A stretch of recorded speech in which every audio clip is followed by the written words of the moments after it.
Bonjour à toutes et à tous et bienvenue dans l'école du futur. Au programme aujourd'hui, c'est une belle initiative que notre partenaire le Clémy a mis en place. Ça s'appelle la famille tout écran et ça a pour objectif de donner des éclairages utiles et pratiques sur l'utilisation du numérique au sein des familles.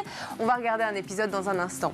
Et puis elle a une idée derrière la tech. C'est Dorit Naon qui est avec nous aujourd'hui et qui va nous accompagner tout au long de cette émission. Bonjour Dorit.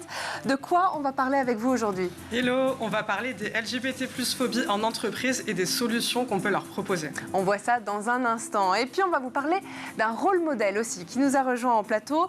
Comment se faire une place dans un milieu très masculin, celui de la cybersécurité. Comment sensibiliser les jeunes aussi et les plus grands au risque du numérique. Comment lutter contre les menaces qui touchent les écoles, les entreprises et les jeunes.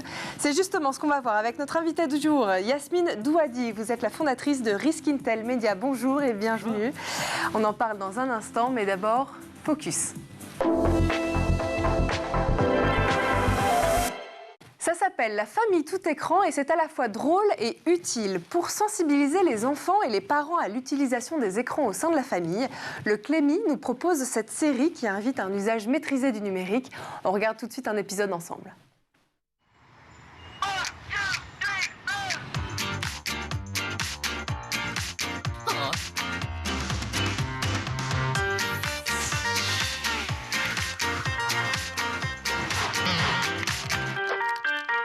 T'as pas l'air en forme, ma chérie.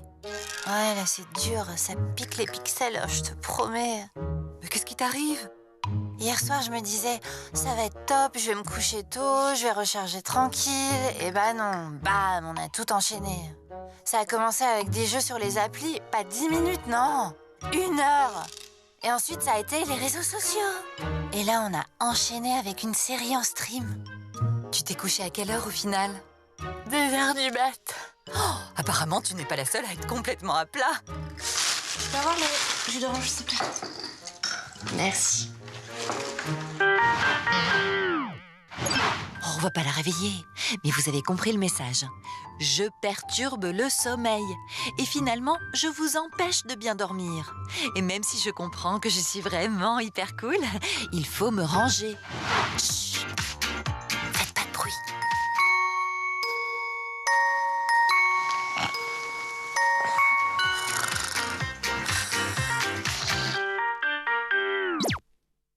La cybersécurité, elle est devenue un élément essentiel de nos vies à l'ère du numérique. Alors avec la prolifération des appareils connectés, des services en ligne et des transactions aussi sécurisées, la protection de nos données personnelles devient de plus en plus compliquée aussi. C'est une préoccupation majeure. Comment répondre à ces enjeux? On va en parler justement dans la première partie du talk, tout de suite. Et aujourd'hui, avec nous en plateau pour en parler, Yasmine Douadi, vous êtes la fondatrice de Risk Intel Media. Bonjour, bienvenue encore. On le sait, sensibiliser les jeunes au risque cyber, expliquer aussi les menaces auxquelles ils sont confrontés, auxquelles on est tous confrontés, et puis mettre en évidence les stratégies et les technologies qui nous permettent de rester en sécurité en ligne. C'est ce que vous faites justement. Vous appréhendez avec la pédagogie la cybersécurité, et c'est plus que jamais vital dans nos sociétés. Vous êtes experte en cybersécurité, c'est rare de voir des femmes dans le secteur, c'est pour ça qu'on est ravis de vous avoir. Ça a été difficile pour vous de vous faire une place dans ce milieu ? Alors, pour être tout à fait honnête, pas réellement, parce qu'on a quand même le soutien d'une communauté aujourd'hui qui est extrêmement bienveillante et qui cherche justement à capter, qui sont très heureux de voir des jeunes femmes qui rentrent sur ce marché-là. Maintenant, c'est vrai que si on regarde les chiffres, on n'est pas très représenté. 11% seulement de femmes dans la cybersécurité, c'est très très peu. Et il faut aujourd'hui pouvoir capter des talents, d'ailleurs de façon générale. On a beaucoup plus d'offres en cybersécurité qu'il n'y a aujourd'hui de profils. Donc on a besoin de tout l'effort national, en tout cas sur cette partie-là, que ce soit pour les femmes et pour les hommes. Et bien évidemment, quand on voit le chiffre de 11%, on se dit que ça pourrait être bien de pouvoir attirer plus de femmes dans ces métiers. Bien sûr. Qu'est-ce que vous avez fait comme étude, si je peux me permettre? Comment on fait pour recruter justement ces femmes? Alors c'est une très bonne question parce qu'au final, je n'ai pas un profil très typique. Bien au contraire, je n'ai pas fait au départ de cybersécurité. Moi, j'ai fait des études en économie, plutôt mathématiques. J'ai fait de la science politique, j'ai fait de l'intelligence économique. Et je me suis aperçue vers la fin de mon cursus, j'ai découvert quelques modules de cybersécurité que j'ai trouvé passionnants. J'ai trouvé ça passionnant parce que, comme vous le disiez, aujourd'hui, on en parle beaucoup et ça touche absolument tout le monde. Ça touche les entreprises, ça touche les citoyens, ça touche les TPE-PME. Tout le monde est concerné par cette problématique et il faut donc les sensibiliser. Donc j'ai commencé en tant que consultante en cybersécurité, mais je suis ce qu'on appelle un profil gouvernance, c'est-à-dire un profil qui n'est pas technique. Moi, j'ai plutôt managé des équipes dans l'implémentation de politiques en cybersécurité pour des entreprises. Et c'est assez intéressant puisque aujourd'hui, on a cette image qui est d'ailleurs très fausse de la cybersécurité comme étant des personnes uniquement IT. Donc on les imagine avec une capuche, quelque part dans le noir, en train de coder sur un ordinateur. C'est pas le cas. On a pléthore de profils. On a des personnes qui font de la communication de gestion de crise. Avec le RGPD qui est arrivé en 2018, on a forcément aussi des DPO, donc des juristes dans cet écosystème. On retrouve des managers, comme des profils comme les miens, de gouvernance, mais bien évidemment, on a aussi des profils techniques, puisqu'on en a quand même besoin. Mais il y a vraiment une pluridisciplinarité des profils dans la cartographie des métiers de la cybersécurité. Donc les femmes ont toute leur place dans Absolument. ce métier-là. Les femmes ont toute leur place. Il y a des femmes influentes aujourd'hui, vous avez des rôles modèles peut-être à nous présenter rapidement, inspirantes, qui ont réussi dans ce domaine? Alors on a des rôles modèles, heureusement d'ailleurs, en cybersécurité, des femmes qui aujourd'hui prennent la parole et prennent surtout en charge des actions de sensibilisation. Moi je pense notamment à une association qui s'appelle les Cadettes de la cybersécurité, qui est chapeautée par le pôle d'excellence cyber et qui a été créée par une femme, Charlotte Wojcik. C'est une très très belle association puisqu'elle donne la possibilité à 10 jeunes chaque année d'être mentorés par un professionnel de la cybersécurité pour leur apprendre un peu le métier, les aider à rentrer sur ce marché, connaître l'écosystème. On a pas mal d'autres associations également, mais effectivement on a des actions aujourd'hui qui sont menées par des femmes. Vous menez des actions aussi parce qu'il y a un vrai besoin aujourd'hui auprès des jeunes et des moins jeunes sur les risques de la cybersécurité. C'est pour ça que vous avez monté Risk Intel Media. Votre entreprise cherche à sensibiliser, à informer sur les risques liés à la sécurité informatique. Vous avez une équipe de journalistes experts et vous abordez les dernières tendances en matière de sécurité justement sur Internet. Quelles sont aujourd'hui les principales menaces, les principales attaques aussi qui vous préoccupent en tant qu'expert de la cybersécurité? Alors effectivement, donc moi j'ai monté un média en cybersécurité, management des risques. Donc c'est plutôt tourné vers les risques numériques. On a vraiment cette approche 360. Notre objectif, c'est de pouvoir traiter en fait d'un risque cyber, mais avec une approche qui soit transverse, qu'elle soit juridique, qu'elle soit financière, qu'elle soit réputationnelle. Aujourd'hui, toutes ces questions finalement se mélangent lorsqu'on a une cyberattaque et il est important d'avoir cette approche 360 lorsqu'il s'agit de traiter cette problématique-là. Donc effectivement, on est aidé par des journalistes qui ont chacun des spécialités pour pouvoir justement répondre à nos thématiques, celles en tout cas qu'on identifie comme étant essentielles à traiter. Donc ça peut être de la géopolitique. Typiquement, l'année dernière, donc on a un sommet qui a lieu une fois par an, c'est un sommet business to business qui a pour objectif de faire rencontrer les entreprises de la cybersécurité. Et forcément, l'année dernière, la grande problématique, la grande thématique en tout cas qui était traitée était celle de la Russie et de l'Ukraine. Donc on a voulu mettre un accent sur la question de la géopolitique et donc la thématique de la journée, c'était la géopolitique aux portes des entreprises. Donc... Le numérique, c'est aussi, pardon, je vous coupe, mais vous parlez d'un sujet très intéressant parce que les menaces en cybersécurité qui touchent notamment la géopolitique, c'est aussi l'arrivée de l'intelligence artificielle. Est-ce qu'aujourd'hui, c'est une grosse préoccupation que vous voyez dans ce milieu-là, à la fois difficile pour les défenseurs et les attaquants, quelque part? C'est quelque chose que vous voyez de plus en plus, qui vous préoccupe, qui vous inquiète? L'intelligence artificielle, alors effectivement, vous allez avoir deux sons de cloche. Vous allez avoir forcément ceux qui vous disent que c'est un excellent outil qui va pouvoir nous aider, ce qui n'est pas faux. Et vous allez avoir ceux qui y voient une crainte, notamment lorsqu'on parle de cyberattaque, lorsqu'on parle aussi de deepfake. Je pense que tout le monde a pu le voir sur les réseaux sociaux, des photos du président Emmanuel Macron ou d'autres présidents dans des situations un petit peu cocasses, qui ne sont bien évidemment pas des vraies photos, mais qui sont à s'y méprendre. Et en fait, ces photos-là, qui sont aujourd'hui générées et qui sont donc des deepfakes, peuvent amener à créer de la désinformation. Alors ça peut être utilisé bien évidemment lorsqu'on parle d'information générale, mais moi j'y vois aussi une crainte en termes de cyberharcèlement, puisque aujourd'hui, on pourrait très bien générer des photos de personnes dans des situations compromettantes. Tout simplement, on va parler de photos pornographiques, de jeunes filles, par exemple, dans des situations qu'elles n'ont pas réellement prises. Et donc là, on peut avoir vraiment un impact sur le cyberharcèlement, puisque la violence de ce type de cliché est quand même très, très forte. Donc moi, je pense qu'il est à craindre, en tout cas, l'utilisation de l'IA pour ce type d'utilité. Maintenant, évidemment, l'IA, comme tout, peut être utilisée pour le bien, comme peut être utilisée pour le mal. Tout dépend de son utilisation. Le cyberharcèlement, on va en parler dans un instant. Tout d'abord, est-ce que ces sujets que vous évoquez, qui sont passionnants, ça peut viser tout le monde? Est-ce qu'on peut tous être victime quelque part, à la fois d'un deepfake, d'une misinformation, de ces sujets de cyberharcèlement? Tout le monde? Absolument, tout le monde. Même les plus initiés? Même les plus initiés. Ouais. À partir du moment où vous avez un ordinateur, à partir du moment où vous avez un téléphone, vous êtes potentiellement une cible d'une cyberattaque. Je pense qu'on l'a tous vu, ces petits SMS qui arrivent ou ces mails de DHL ou de la Poste qui nous indiquent que nous avons avons un colis qui nous attend, qu'il faut donc bien évidemment cliquer sur un lien ou donner des informations sensibles. On a tous été confrontés à ça, c'est bien la réalité dans laquelle on vit, et il en est de même pour les entreprises. Aujourd'hui, typiquement, les entreprises, les TPE-PME, qui ne sont pas de très très grandes entreprises, pensent qu'elles ne sont pas des cibles de choix parce qu'elles n'ont pas pléthore de données, parce qu'elles ne sont pas très grandes. Pas du tout. Aujourd'hui, toutes les entreprises travaillent de concert et ces petites entreprises sont souvent en partenariat avec de plus grandes. Et elles peuvent donc être des chevals de Troie pour pouvoir toucher des entreprises beaucoup plus importantes.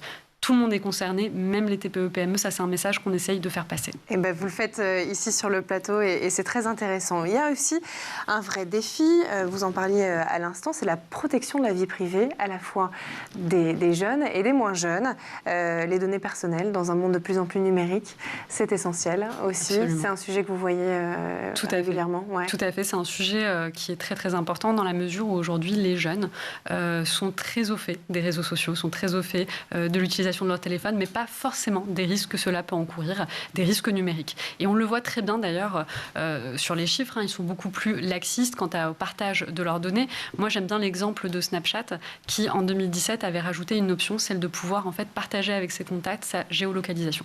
Et donc, tout le monde pouvait donner sa géolocalisation à ses amis. Ça peut paraître anodin, surtout quand on est jeune. Il faut savoir que Snapchat, quand même, on retrouve une moyenne d'âge qui est quand même très faible. On est sur du 15, 16, 17 ans. Et en fait, ces jeunes gens ne se rendent pas compte, en tout cas ne sont pas sensibilisés au risque que cela peut être de donner sa géolocalisation. C'est-à-dire qu'on a votre adresse, on sait quand vous n'y êtes pas, on sait quand vous allez à l'école, on sait quand vous vous déplacez, on a vraiment un mapping de vos faits et gestes et c'est quand même très dangereux. Typiquement, la plupart des jeunes ont vraiment adoré cette option au départ, n'ont pas tout de suite compris les dangers. Ça montre bien qu'il y a une sensibilisation quand on partage des données qu'il faut avoir aux plus jeunes, et notamment pour moi dans les écoles et dans les collèges. C'est important. C'est ma question, c'est comment on fait justement pour sensibiliser les jeunes et les toucher ? Alors, pour moi, pour sensibiliser les jeunes et les toucher, il faut justement pouvoir aller dans les écoles, aller directement vers les enfants, faire des modules de formation sur cette sensibilisation au risque numérique. Il y a des choses et des actions qui sont mises en place, notamment par cybermalveillance.gouv, qui aujourd'hui met à disposition du contenu pédagogique par tranche d'âge. Donc vous avez du contenu pour des jeunes de 11 à 7 ans, de 7 à 14 ans, des adolescents plus âgés. Donc typiquement, ça, c'est un contenu qui est extrêmement intéressant et c'est un contenu qui devrait, selon moi, être intégré dans certains cours à l'école et au collège, absolument. Comment on fait pour se protéger ? Est-ce que vous avez 2-3 conseils à donner aux parents qui nous écoutent, aux enseignants ou aux élèves même, pour faire attention sur Internet, mieux gérer leurs données ? Faire attention aussi au sujet de localisation. Vous avez 2-3 tips ? Alors, ne jamais partager de données lorsqu'on vous le demande. Personne ne vous demandera, que ce soit votre banque, que ce soit votre poste, quel que soit, on ne vous demandera jamais d'avoir des données sensibles, c'est-à-dire un numéro de carte d'identité ou un numéro de sécurité sociale par mail. Ce sont des données qui ne sont jamais demandées dans ces cadres-là. Donc, toujours faire attention à ce que l'on partage en termes de données personnelles. Et puis, je dirais, pour les plus jeunes, ceux qui sont sur les réseaux sociaux, faire attention aux settings qu'il y a sur leurs applications de réseaux sociaux. Que ce soit Instagram, que ce soit Facebook, toujours rendre son compte privé, qu'il soit le moins accessible possible par tout le monde pour pouvoir avoir au moins la main sur les données qui sont partagées. Ne pas donner de numéro de téléphone, ne pas donner d'adresse. L'âge recommandé aujourd'hui pour un enfant qui débute sa vie numérique, c'est quoi ? 10 ans, 12 ans, c'est l'entrée en 6e ? C'est de plus en plus jeune aussi ? C'est de plus en plus jeune. Selon les dernières statistiques, l'âge moyen du premier téléphone est de 9 ans. Moi, ça me semble vraiment très, très, très jeune. Je n'avais pas de téléphone à 9 ans. Je ne sais pas si c'était le cas pour vous. Mais je pense que quand on a 9 ans, on n'a pas encore l'ensemble, en tout cas, on n'a pas conscience de ce que c'est que l'espace numérique, d'à quel point c'est large, d'à quel point c'est dangereux. Et donc, on n'est pas tout à fait en mesure, selon moi, de pouvoir, avec responsabilité, utiliser un outil comme celui-ci. Mais c'est la réalité dans laquelle on vit. Aujourd'hui, l'âge moyen du premier téléphone est de 9 ans. On va continuer en tout cas à en parler sur le plateau, évoquer aussi l'apprentissage du numérique chez les enfants et l'importance de la sensibilisation aussi au cyberharcèlement quand on est jeune. Mais juste avant, on va faire un tour du côté de la planète tech. Images, vidéos, c'est le Zap et c'est l'œil du grand, de l'unique Edouard Deniau.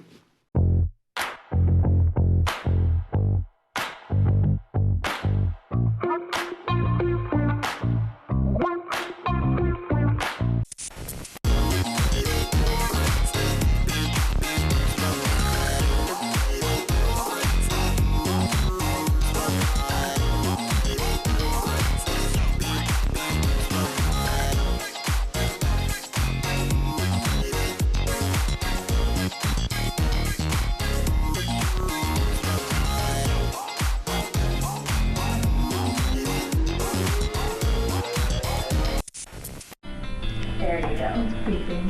So now technically your device is on. Can you tell?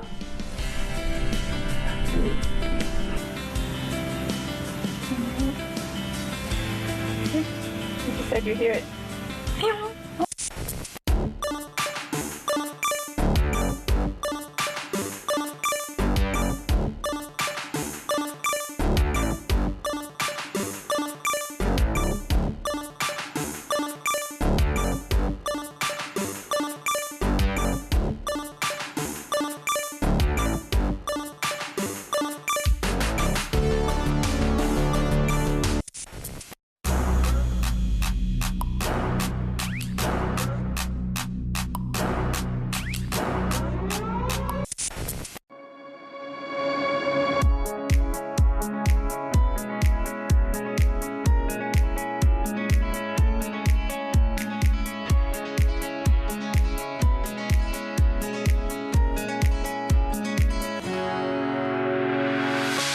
The sun lays so brightly up in the summer sky.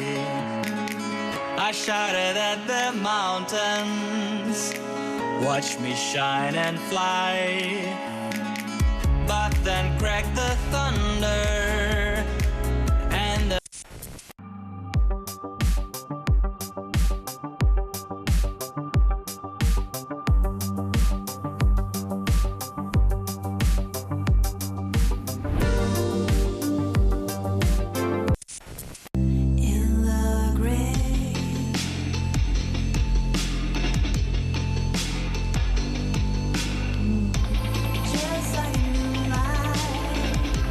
Et on est de retour sur le plateau de l'École du Futur, toujours en compagnie de notre invitée Yasmine Douadi, fondatrice de Risk Intel Media. Et juste avant de reprendre nos discussions, on va faire un tour du côté de la chronique de Dorit Naon, qui a une idée derrière la tech. Dorit, merci encore d'être avec nous aujourd'hui. Avec vous, on va parler des phobies contre les LGBT en entreprise. Dites-nous tout.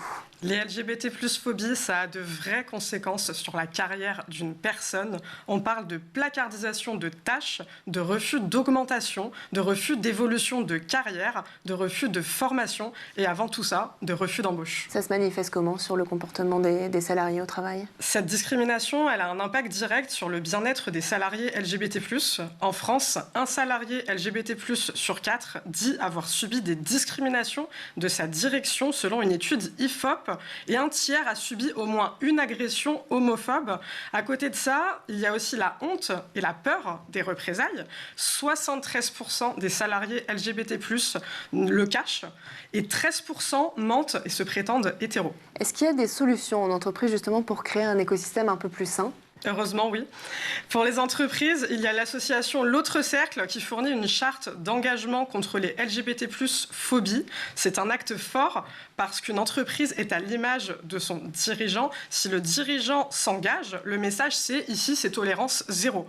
Et c'est dissuasif pour ceux qui pourraient profiter d'une absence de structure et de cadre. L'Autre Cercle, Le Refuge ou encore Têtu ou même SOS Homophobie proposent aussi des formations et de la sensibilisation aux entreprises sur les LGBT+ phobies, avec par exemple des interventions d'alliés qui pourraient témoigner sur les conséquences des LGBT+ phobies et aussi de comment ça se manifeste.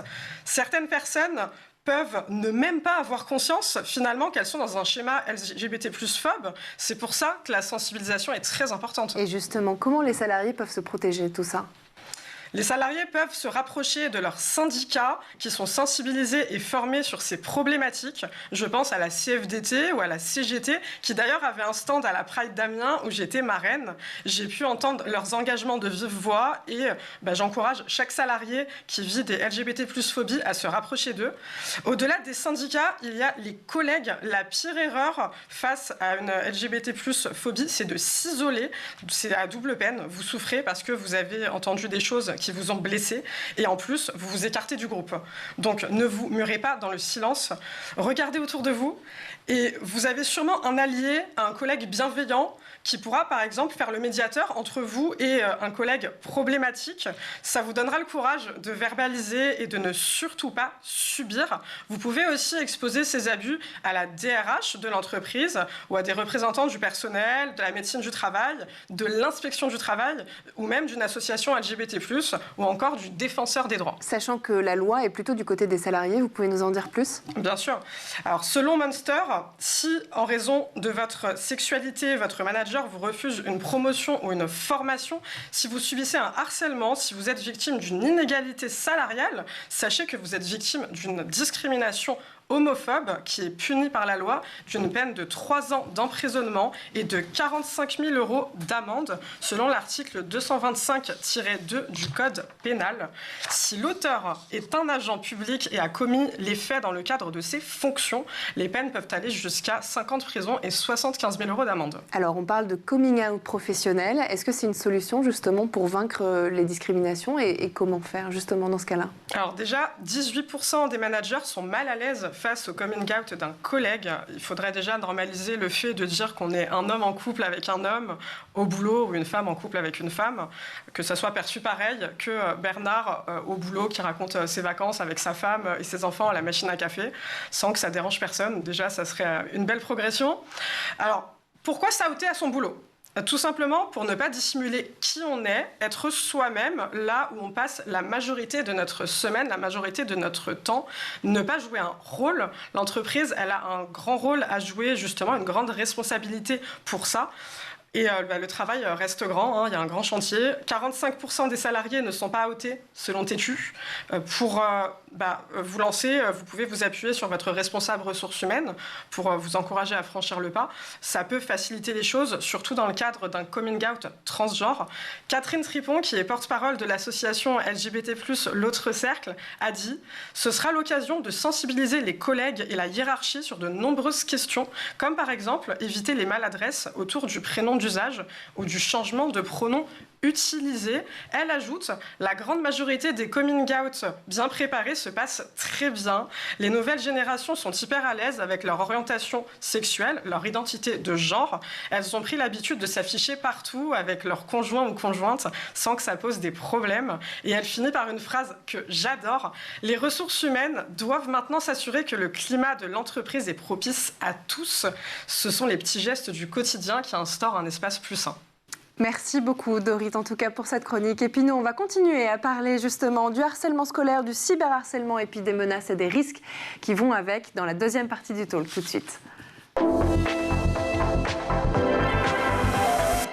Pas un jour ne passe sans qu'une cyberattaque ne soit dévoilée, une brèche informatique décelée avec des enjeux qui concernent évidemment, et on en a parlé en première partie, à la fois les PME, les grands groupes, mais aussi les écoles et les institutions publiques. C'est un sujet qui touche aussi nos enfants et on va continuer à évoquer le sujet avec notre invitée Yasmine Douadi, fondatrice de Risk Intel Media.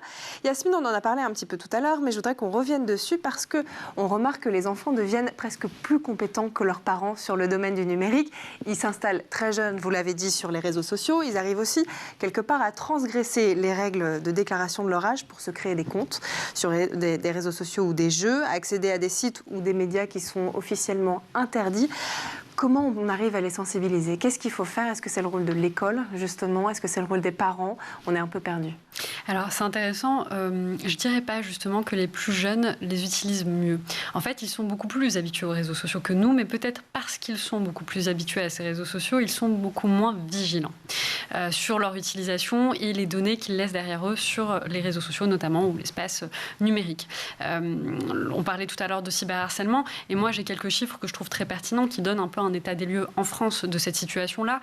On a quand même 41% des Français qui disent que oui, ils ont déjà connu au moins une cyberviolence dans leur vie, contre 87 pour les 15 les 18-24 ans. Il y a quand même un écart qui est très important. Ouais. De même, si on pose la question cette fois-ci de savoir s'ils en ont connu plus d'une, on a 22% des Français qui répondent oui, contre 67 pour les 18-24 ans. Donc on voit bien là qu'il y a un écart générationnel, que les plus jeunes sont beaucoup plus touchés par cette nouvelle maladie sociale qui n'a pas été connue par les générations beaucoup plus âgées, tout simplement parce qu'on n'a pas les mêmes usages, qu'on n'a pas eu accès aux réseaux sociaux de la même façon.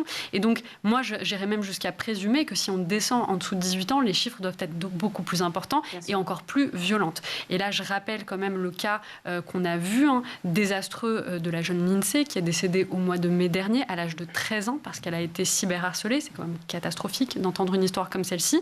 Quand on regarde d'un petit peu plus près cette histoire, on se rend compte que les parents avaient déjà détecté cette situation-là, qu'ils avaient mis en place des démarches puisqu'ils avaient porté plainte au mois de février, quelques mois déjà avant ce décès, qu'ils avaient commencé à établir des démarches de discussion avec l'établissement scolaire et pourtant, on sait ce qui est arrivé. Donc on peut se poser la question de savoir est-ce que aujourd'hui les membres des établissements scolaires sont assez sensibilisés aux impacts et aux risques liés au cyberharcèlement, d'autant plus quand on regarde cet écart générationnel.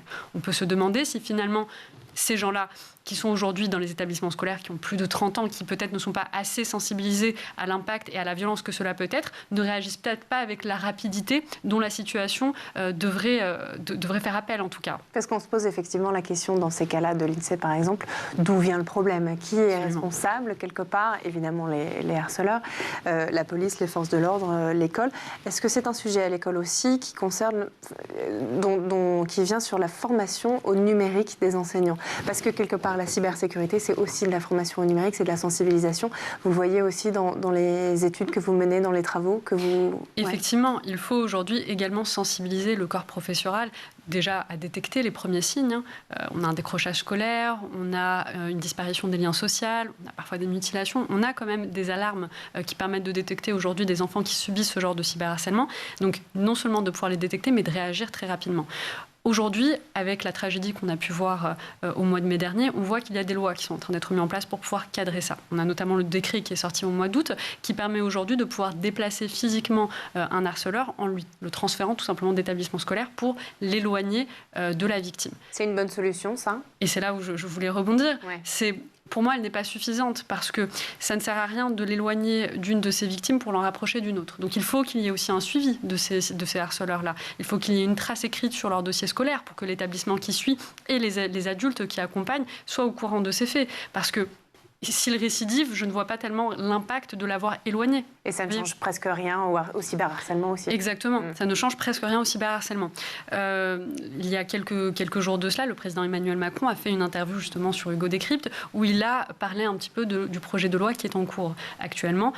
Il a énoncé qu'il fallait, en tout cas qu'il serait dans ce projet de loi, on mettrait en place quelque chose qui permettrait d'éloigner les cyberharceleurs des réseaux. Donc on voit qu'avec le décret du mois d'août et ce projet de loi, on a une volonté de pouvoir éloigner les cyberharceleurs autant physiquement que sur les réseaux sociaux. Donc dans le cas des réseaux sociaux, ce serait que toute personne qui a commis un cyberharcèlement et qui a été jugée pour ces faits-là voit son compte sur la plateforme en question supprimé.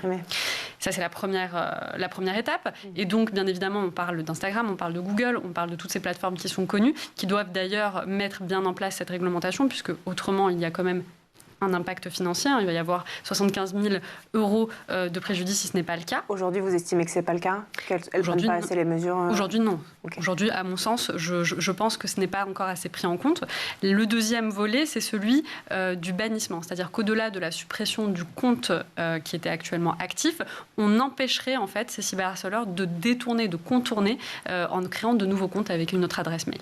Et c'est là où je vois une limite, puisque techniquement, ça peut être compliqué de savoir comment une personne peut, avec une autre adresse mail, un autre nom, ouvrir un nouveau compte. On peut le lier notamment à l'adresse IP, mais avec les VPN aujourd'hui, on contourne facilement cela. On peut se poser la question, qu'est-ce qu'on fait dans un foyer ? Tout le monde a la même adresse. C'est difficile de détecter. Donc pour moi, il y a une limite. Je laisserai les personnes compétentes, notamment les juristes qui travaillent sur cette question-là, de voir comment on peut l'implémenter et que ce soit vraiment efficace. Mais en l'état, moi, ça me semble encore incomplet. Si demain, je vous donnais les clés de l'éducation nationale, quelle serait votre première mesure, justement, pour lutter contre le harcèlement scolaire, le cyberharcèlement à l'école ? Moi, je pense qu'il est important, à mon sens, d'intégrer des cours au sein des cursus dès les écoles et dès les collèges. Parce qu'aujourd'hui, tous ces enfants-là utilisent les réseaux sociaux, utilisent les téléphones. Ils ont besoin d'avoir une utilisation, un usage responsable. Et pour ça, il faut leur apprendre comment avoir un usage responsable. C'est ce qu'on appelle aussi quelque part l'hygiène numérique. Tout à fait. C'est ça. Bon, mille merci en tout cas. Vous nous avez bien éclairés. Et je pense qu'on va rentrer à la maison avec tout un tas d'idées justement pour accompagner nos jeunes sur cette voie du numérique. Merci en tout cas. On l'a vu. On espère en tout cas avoir mis en évidence dans cette émission toutes les stratégies, les technologies aussi qui nous permettent de rester en sécurité dans cet environnement en constante évolution. Merci Yasmine Douadi, fondatrice de Risk Intel Media, d'avoir été avec nous. Merci aussi à notre chroniqueuse du jour, Dorit Naon, d'avoir été là. Merci à vous de nous avoir suivis et puis on se retrouve dès demain dans l'École du Futur. Ciao.